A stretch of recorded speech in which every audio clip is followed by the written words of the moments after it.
Bonjour à tous. Vous le savez sûrement, il y a un peu plus de 36 heures au moment où je tourne cette vidéo, un séisme de grande intensité a eu lieu sur la côte ouest du Japon.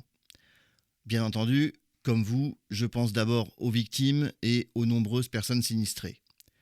Cette actualité tragique et bouleversante fait qu'en lieu et place de la vidéo qui devait initialement sortir aujourd'hui, et après pas mal d'hésitations, j'ai finalement choisi de vous parler de ce drame en fait, si possible en essayant de vous apporter plus d'infos que celles relayées par les chaînes de télé francophones, qui très souvent n'ont pas forcément le temps d'approfondir ce genre de sujet parce que, hélas, il y a bien d'autres tragédies dans ce monde.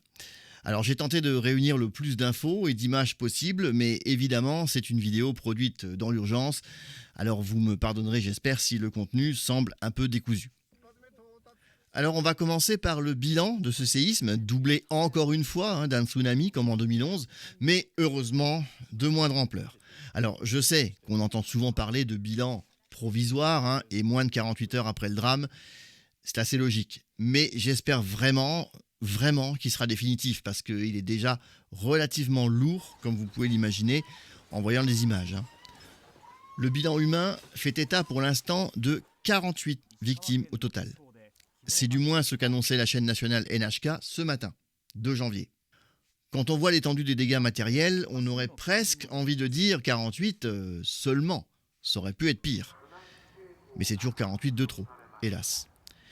Et alors justement, lorsqu'on voit l'état de certaines villes ou de certains villages, on peut malheureusement craindre que ce bilan s'alourdisse dans les jours qui viennent. Il faut espérer que ce ne soit pas le cas. Après tout, le tremblement de terre a eu lieu le jour de l'an, qui au Japon est un des jours fériés les plus importants de l'année. Donc, la plupart des entreprises sont fermées. Il n'y avait personne ou presque dans les immeubles de bureaux, par exemple.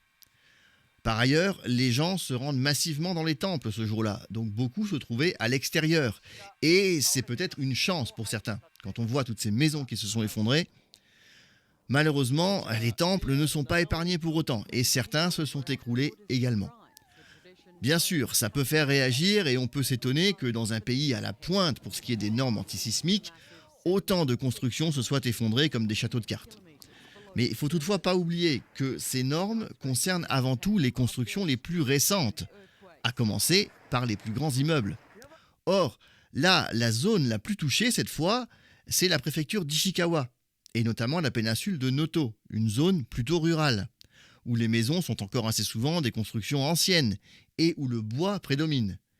D'ailleurs, ça c'est également un truc culturel au Japon, de bâtir depuis des siècles des maisons qui nous paraissent à nous peu résistantes au séisme.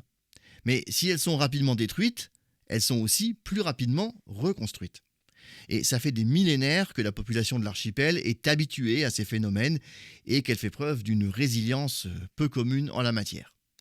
Et puis, il est sans doute aussi plus facile de retrouver et de dégager d'éventuelles victimes dans les décombres de ce type de maison, plutôt que sous des tonnes et des tonnes de gravats de béton, comme ce serait le cas ici en Europe. Alors, la bonne nouvelle du jour, c'est aussi que les alertes de tsunami ont quasiment toutes été levées à l'heure actuelle. Les images peuvent paraître impressionnantes, bien sûr, mais finalement, le tsunami est loin d'avoir été aussi important et dévastateur que celui de 2011. Peut-être est-ce aussi parce qu'il a eu lieu sur la côte de la mer du Japon et non du côté Pacifique. Quant aux alertes, justement, elles ont parfaitement fonctionné et l'évacuation de la population a pu se faire sans problème. Là encore, l'expérience du tsunami de 2011 s'est révélée bien utile. Et pourtant, le tremblement de terre, lui, a été relativement violent, atteignant une magnitude de 7,6 sur l'échelle de Richter. Alors c'est un chiffre déjà élevé, mais qui reste tout de même largement en deçà des 9,1 atteints en 2011. Et si vous vous dites qu'entre 7,6 et 9,1 il n'y a que peu de différence, détrompez-vous. L'échelle de Richter, c'est une échelle logarithmique. Autrement dit, chaque échelon est 10 fois plus puissant en intensité que le précédent. Il n'empêche que ça reste impressionnant. D'ailleurs, les images parlent d'elles-mêmes. Quand on voit la violence des secousses et l'état des maisons ou de certaines routes, ça fait froid dans le dos, j'avoue. En plus, l'épicentre avait beau être situé au cœur de la péninsule de Noto, l'événement a été ressenti jusqu'à Nagano dans les Alpes japonaises, jusqu'à Kyoto à plus de 200 km et même jusqu'à Tokyo qui est encore plus loin. On reste donc sur un tremblement de terre majeur. qui survient moins de 13 ans après celui de Sendai en 2011 et moins de 30 ans après celui de Kobe en 1995. Il est néanmoins plus rare que de tels phénomènes se produisent de ce côté-ci du Japon, les séismes les plus violents se produisant plutôt sur la côte pacifique en général. En tout cas, en l'espace de quelques heures, ce sont pas moins de 155 répliques qui ont été ressenties dans la région, pour la plupart de magnitude 2 à 6. Alors avant de faire un bilan plus détaillé concernant la zone la plus touchée, je voudrais aussi évoquer la situation des transports et des télécommunications. Côté Shinkansen, il n'y a pas de déraillement. Si vous avez vu la vidéo que j'avais faite l'année dernière sur le sujet, vous connaissez les précautions prises en cas de séisme. En revanche, plusieurs trains se sont retrouvés à l'arrêt, notamment sur la ligne du Hokuriku. Le trafic a été suspendu entre Nagano et Kanazawa. Alors, il devait normalement reprendre aujourd'hui vers midi. Du coup, c'est environ 1400 personnes qui se sont retrouvées bloquées dans les trains pendant près d'une douzaine d'heures. Du point de vue des télécoms, la plupart des principaux opérateurs ont annoncé des défaillances de leurs infrastructures dans les zones touchées, notamment les préfectures d'Ishikawa et de Niigata. Même les numéros d'urgence ont pu être affectés, ce qui a donné lieu notamment à une scène assez surréaliste, mais ô combien dramatique, sur une zone du campus de l'université de Kanazawa, où un grand SOS a été formé sur le sol avec des tables et des chaises, afin d'être aperçu par les hélicoptères qui sillonnaient le secteur, quand même. Alors, je vous propose qu'on regarde à présent un peu plus en détail le bilan des différentes villes les plus touchées dans la péninsule de Noto, afin de mesurer un peu mieux l'ampleur de la catastrophe. Bon, évidemment, je pense que vous le savez déjà, la ville la plus meurtrie est celle de Wajima, située sur la côte tout au nord de la péninsule, et qui plus est très proche de l'épicentre.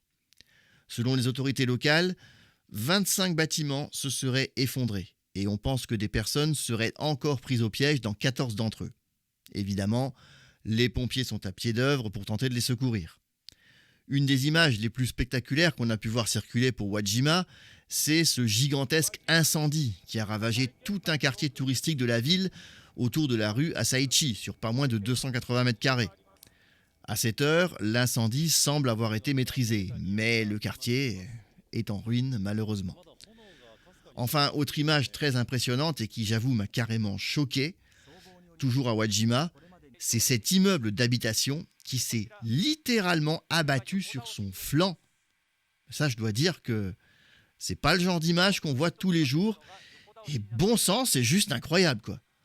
Quelque part, on peut s'estimer heureux qu'il ne se soit pas brisé en 1000 morceaux. Alors j'ignore s'il y a des victimes à déplorer à l'intérieur. En tout cas, j'espère que non. À souligner aussi, et vous l'avez vu sur les images, qu'un peu partout, l'état des routes est juste hallucinant, ce qui rend l'intervention des secours d'autant plus difficile. Parce que, à Wajima toujours, par exemple, de très nombreuses rues sont désormais totalement impraticables, pour ne pas dire infranchissables, quand on voit comment ça s'est soulevé, c'est dingue quoi. Ce qui fait que les pompiers ont beaucoup de mal à arriver sur les lieux sinistrés. Ça, c'était pour Wajima.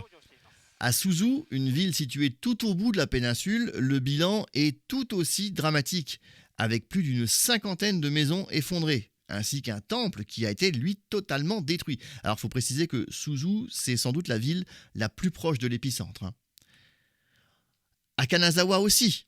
Kanazawa, vous avez pu voir dans une des vidéos sur la chaîne il y a quelques temps, puisque j'y étais il y a encore 3 mois de ça.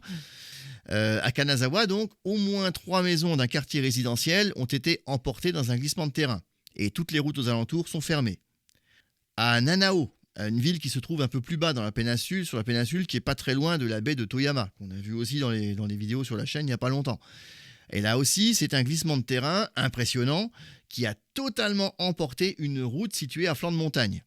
Et d'ailleurs ça, c'est le cas de très nombreuses routes de la région, comme à Anamizu par exemple. À Shika maintenant, donc de l'autre côté de la péninsule par rapport à Nanao. Là, c'est l'hôpital qui a subi des dommages également, ce qui a eu pour conséquence qu'au moins 70 patients ont dû être transportés ailleurs d'urgence. À Imi, dans la préfecture de Toyama cette fois, de nombreux murs de béton sont tombés et quelques maisons se sont effondrées dans un quartier réputé justement pour ses habitations en bois. Les autorités ont déclaré qu'une de ces maisons abritait 3 personnes d'une 60aine d'années qui se trouvaient à l'intérieur au moment où la maison s'est écroulée. Mais heureusement, je vous rassure, elles ont pu être secourues. Alors on remonte un petit peu le long de la côte, à Joetsu, dans la préfecture de Niigata, donc c'est un peu plus au nord, hein. Là, ce sont les cabines de plage de Naoetsu qui ont été complètement balayées et emportées par les vagues du tsunami. On a retrouvé de nombreux débris tout le long de la côte et plusieurs routes là aussi sont fermées. Et enfin, 500 personnes se sont retrouvées bloquées à l'aéroport de Noto, qui pour le coup se situe lui complètement à l'extrémité de la péninsule du même nom. Là, ils ont dû patienter dans des bus ou dans leur propre véhicule sur le parking de l'aéroport parce que toutes les routes à proximité sont totalement impraticables. Quant aux pistes de l'aéroport, on y a relevé des fissures allant jusqu'à 10 mètres de long. Alors, ils devraient rester fermés au moins jusqu'à jeudi. Ce qui démontre à quel point les services japonais sont sur le pied de guerre et que tout sera mis en œuvre pour remettre sur pied les infrastructures et les bâtiments sans trop tarder.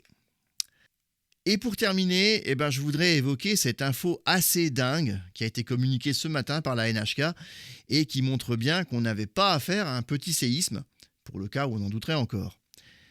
Les données GPS ont en effet démontré que par endroits, le sol s'est littéralement déplacé vers l'ouest, parfois jusqu'à plus d'1 mètre. En gros, des terrains se retrouvent aujourd'hui 1 mètre plus loin vers l'ouest que ce qu'ils étaient hier. C'est juste impressionnant, quoi. Et puis ça nous permet de mieux nous rendre compte à quel point ces phénomènes peuvent vraiment être d'une violence inouïe. Et puis on dit aussi parfois, vous savez, qu'un malheur n'arrive jamais seul. Et même si ça n'a aucun rapport avec le tremblement de terre, bien sûr, vous avez peut-être vu qu'un autre drame a eu lieu hier au Japon, puisqu'une collision aérienne s'est produite à l'aéroport de Haneda, faisant là aussi 5 victimes. Décidément, cette année 2024 commence bien mal pour l'archipel. Alors, il faut espérer que le pays ait eu là son lot de tragédies pour longtemps, hein. Et encore une fois, ayons une pensée pour les victimes, pour leurs proches, et puis pour tous les sinistrés qui se retrouvent aujourd'hui sans abri. On leur souhaite évidemment beaucoup de courage et on espère qu'une fois encore, le Japon va se relever de cette triste épreuve.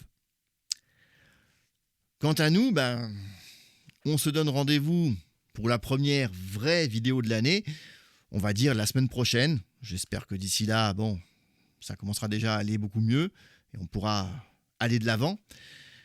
Alors je vous souhaite évidemment, malgré les circonstances, une très bonne année 2024, bien sûr, ce que je comptais faire hier, mais les événements en ont décidé autrement. Une année où, plus que jamais, on va continuer d'aimer et de soutenir le Japon. Allez, matane.